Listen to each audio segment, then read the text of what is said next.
Horror कहानियाँ थी। रहस्यमयी गर्भ। 60 वर्ष की उर्मिला शहर के बाहरी हिस्से में अपने छोटे से घर में अकेली रहा करती थी। एक रात शहर में बहुत जोर का तूफान आया। जोर जोर से हवाएं और आंधी तूफान के साथ तेज बारिश होने लगी। उन आवाजों को सुनकर कोई भी घबरा जाता, लेकिन उर्मिला घर के सारे खिड़की दरवाजे बंद कर गहरी नींद में सो रही थी। रात के लगभग 12 बजे होंगे कि किसी ने उर्मिला के घर का दरवाजा खटखटाया। दरवाजे के खटखटाने की आवाज सुनकर उर्मिला की नींद खुलती है। आखिर इतनी रात को कौन आया होगा? उर्मिला जाकर दरवाजा खोलती है तो सामने लगभग 26 साल की बेहद सुंदर लड़की को खड़ा देख हैरान रह जाती है। कौन हो बेटा, और इतनी रात को इतने भयंकर तूफान में कहाँ भटक रही हो? चाची, आपने मुझे पहचाना नहीं? मैं आपकी दूर की रिश्तेदार शालिनी। अरे हाँ, बचपन में तुझे देखा था। इतनी जवान हो गई है, कैसे पहचान में आती। लेकिन तू यहाँ क्या कर रही है, और वो भी ऐसी अंधेरी तूफान भरी रात में? उर्मिला की बात सुनते ही शालिनी की आंखों से आंसू बहने लगे। वो फूट फूट कर रोने लगी। ये देखकर उर्मिला को कुछ समझ में नहीं आया और उसने शालिनी का हाथ पकड़कर घर के अंदर आने के लिए कहा। जैसे ही शालिनी घर के अंदर रोशनी में आई, उर्मिला की नज़र उसके पेट की तरफ गई, जिसे देखकर ये साफ पता चल रहा था कि वो प्रेग्नेंट है। अरे, तू तो पेट से है। ऐसी हालत में इतने भयंकर तूफान में आधी रात को बाहर भटक रही है। आखिर बात क्या है बेटा, मुझे सब कुछ साफ साफ बता।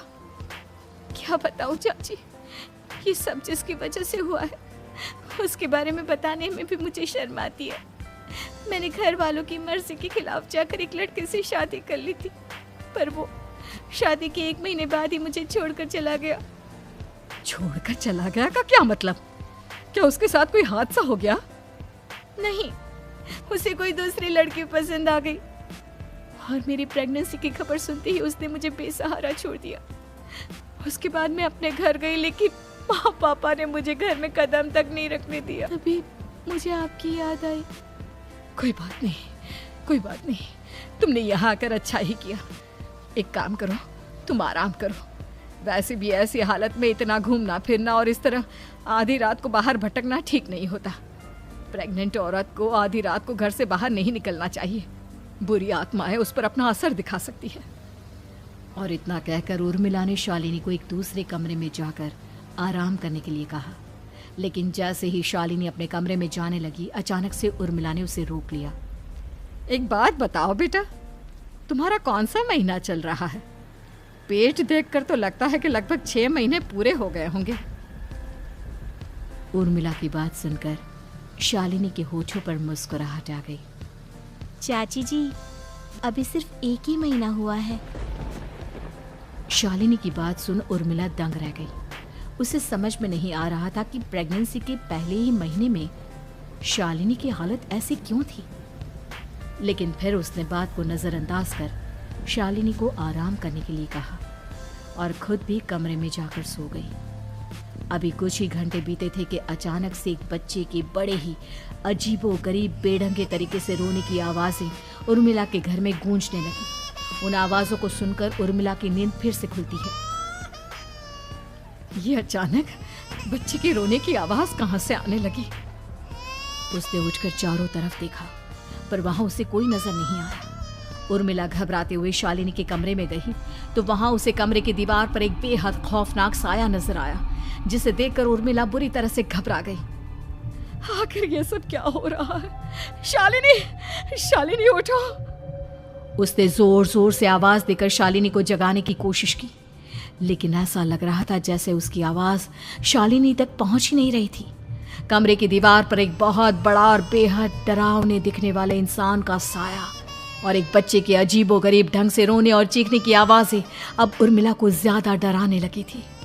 उर्मिला को शालिनी की चिंता सताने लगी और उसने पूरी ताकत के साथ चीखकर शालिनी को आवाज लगाई, शालिनी! तभी अचानक सब कुछ एकदम पहले जैसा हो जाता है और उर्मिला की आवाज सुनकर शालिनी की नींद खुलती है। क्या हुआ चाची, आप इतनी तेज क्यों चिल्ला रही हैं? अब ठीक तो है ना? अभी अभी मैंने तुम्हारे कमरे में कुछ अजीब सा देखा। तुम ठीक हो ना शालिनी? मुझे यहाँ एक बच्चे के रोने की आवाज़ें आ रही थी। लगता है आपको मेरी कुछ ज़्यादा ही चिंता हो गई है। आपने मेरी प्रेगनेंसी के बारे में कुछ ज़्यादा ही सोच लिया होगा। मैं एकदम ठीक हूँ, आप आराम से सो जाइए। इतना कहकर शालिनी ने उर्मिला को फिर से अपने कमरे में जाने के लिए कहा और खुद भी जाकर सो गई। पर अब उर्मिला की आंखों से नींद गायब हो चुकी थी। अगली सुबह जब शालिनी उठी तो वो सीधा उर्मिला के पास आई। गुड मॉर्निंग चाची। तभी अचानक उर्मिला की नजर शालिनी के पेट पर पड़ती है, जिस पर नीले रंग से एक अजीब सी आकृति नजर आ रही थी। शालिनी, ये तुम्हारे पेट को क्या हुआ? मैंने इतनी औरतों को देखा है, ऐसा तो किसी के साथ नहीं होता। शालिनी ने जैसे ही अपने पेट की तरफ देखा तो उसे वहां कुछ भी नजर नहीं आया। चाची कुछ भी तो नहीं है, सब कुछ एकदम नॉर्मल है। आपको क्या अजीब लग रहा है? इससे पहले कि उर्मिला उसके सवाल का कोई जवाब देती, अचानक से शालिनी के पेट में जोर जोर से दर्द होने लगा। वो बुरी तरह दर्द से तड़पने लगी।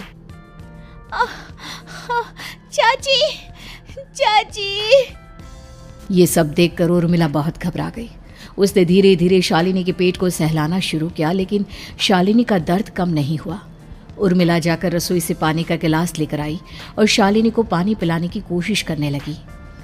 ले बेटा, पानी पी ले, तुझे आराम मिलेगा। ले ले। नहीं चाची, मुझे बहुत तेज दर्द हो रहा है। अरे थोड़ा पी ले बेटा। जैसे ही उर्मिला ने शालिनी को पानी पिलाया, उसने देखा कि गिलास में बचा पानी का रंग नीला पड़ गया और शालिनी की आंखें अजीब हो गई। उसके पेट पर बच्चे का एक डरावना चेहरा नजर आने लगा।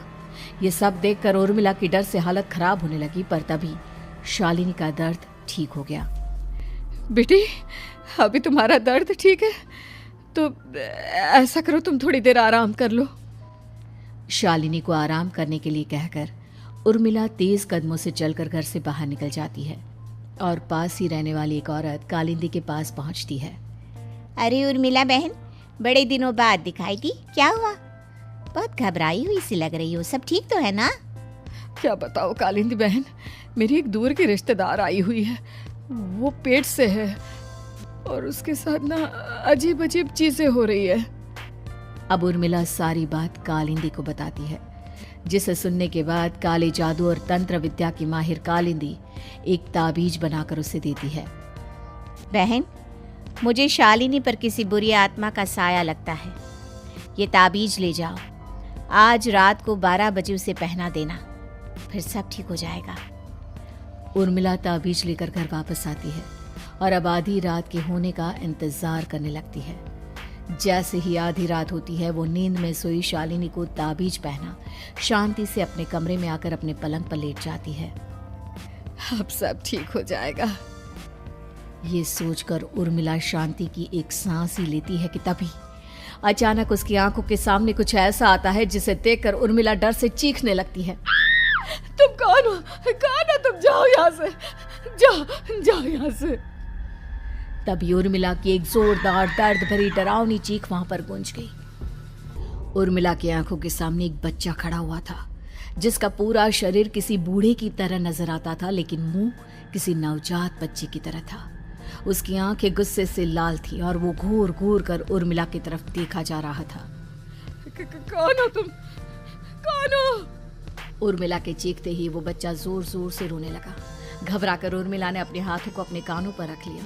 उसकी समझ में नहीं आ रहा है कि आखिर ये सब उसके साथ क्या हो रहा है। कौन हो तुम? कौन हो? क्या चाहते हो मुझसे? जाओ जाओ यहाँ से, आखिर तुम हो कौन? तभी अचानक से उर्मिला के पूरे घर में लाल रंग की रोशनी फैल गई। वो बच्चा धीरे धीरे कदमों से चलता हुआ उर्मिला की तरफ बढ़ने लगा। किसी नवजात पैदा हुए बच्चे के जैसे उसके रोने की आवाज अब उर्मिला के कानों में गूंज रही थी। लेकिन कुछ ही सेकंड में वो चुप हो गया और उसने बेहद खतरनाक आवाज में उर्मिला के सवाल का जवाब दिया। मैं वो हूँ जो अब तक पैदा नहीं हुआ, लेकिन जब मैं पैदा हो जाऊंगा तो वो होगा जो अब तक कभी नहीं हुआ। क्या कहना चाहते हो तुम? ऐसा क्या हुआ जो अब तक नहीं हुआ? तबाही होगी, तबाही। सब कुछ खत्म हो जाएगा और ये जो लड़की मुझे जन्म देने वाली है, मैं उसका खून पी जाऊंगा, सारा खून। उस बच्चे की बात सुनते ही उर्मिला बुरी तरह घबरा गई। उसका एक बुजुर्ग आदमी जैसा शरीर, एक नवजात बच्चे जैसा चेहरा, ये दोनों ही बातें उर्मिला की समझ से बाहर थी। तभी वो बच्चा अचानक गायब हो गया। घर का माहौल फिर से पहले जैसा हो गया। लाल रंग की रोशनी भी अब गायब हो चुकी थी।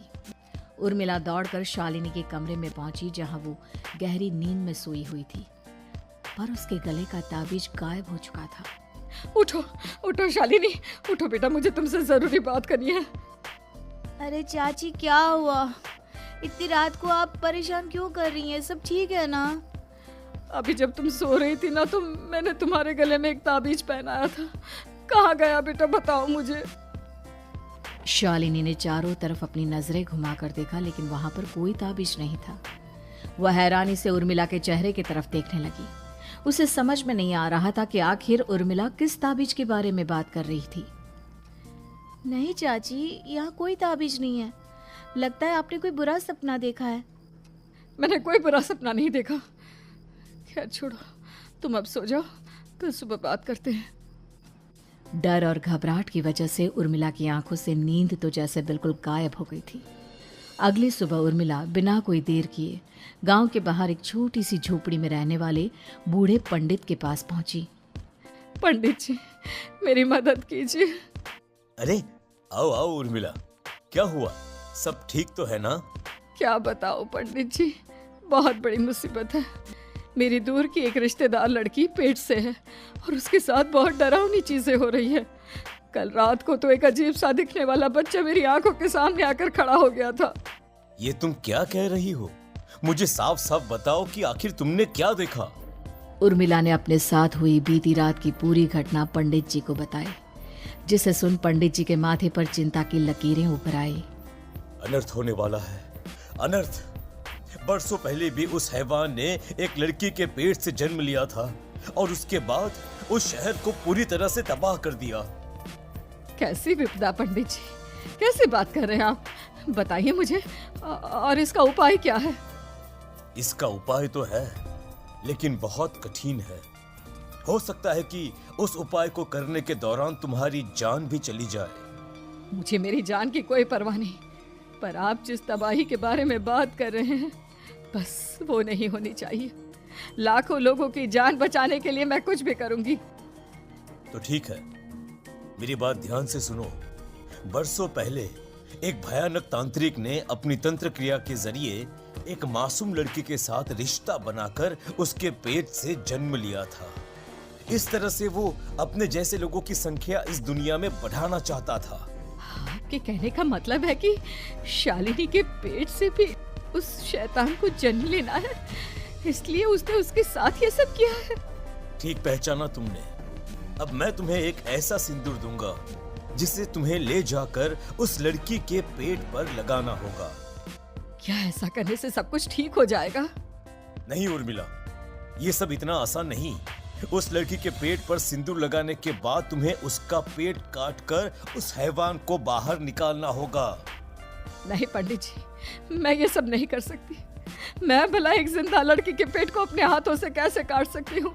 अगर तुमने ऐसा नहीं किया तो कुछ ही दिनों में वो हैवान उस लड़की के शरीर से जन्म लेगा और उसके शरीर के सारे खून को पीकर अपनी ताकत को बढ़ाएगा। उसके बाद वो धीरे धीरे इस पूरे शहर को तबाह कर देगा। यहाँ पर कोई जिंदा नहीं बचेगा। लेकिन अगर मैं उसके पेट को काट दूंगी तो क्या वो जिंदा बच पाएगी? अगर शालिनी को कुछ हो गया तो, अगर उसकी मृत्यु हो गई तो? ऐसा कुछ नहीं होगा उर्मिला, तुम्हें अपने मन को पक्का करके ये काम करना ही होगा। सिंदूर लेने के बाद उर्मिला झोपड़ी से बाहर निकलने ही वाली थी कि तभी पंडित जी ने उसे पीछे से आवाज देकर रोका। उर्मिला, उस लड़की का पेट काटकर हैवान को बाहर निकालना ही काफी नहीं होगा।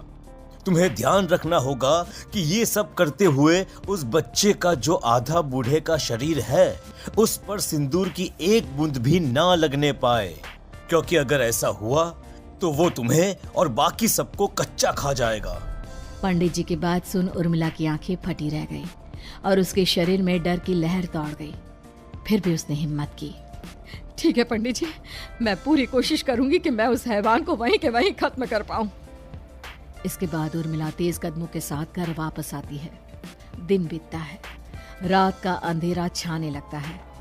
शालिनी खाना खाकर सोने चली जाती है और उर्मिला लगातार उसके गहरी नींद में सो जाने का इंतजार करने लगती है।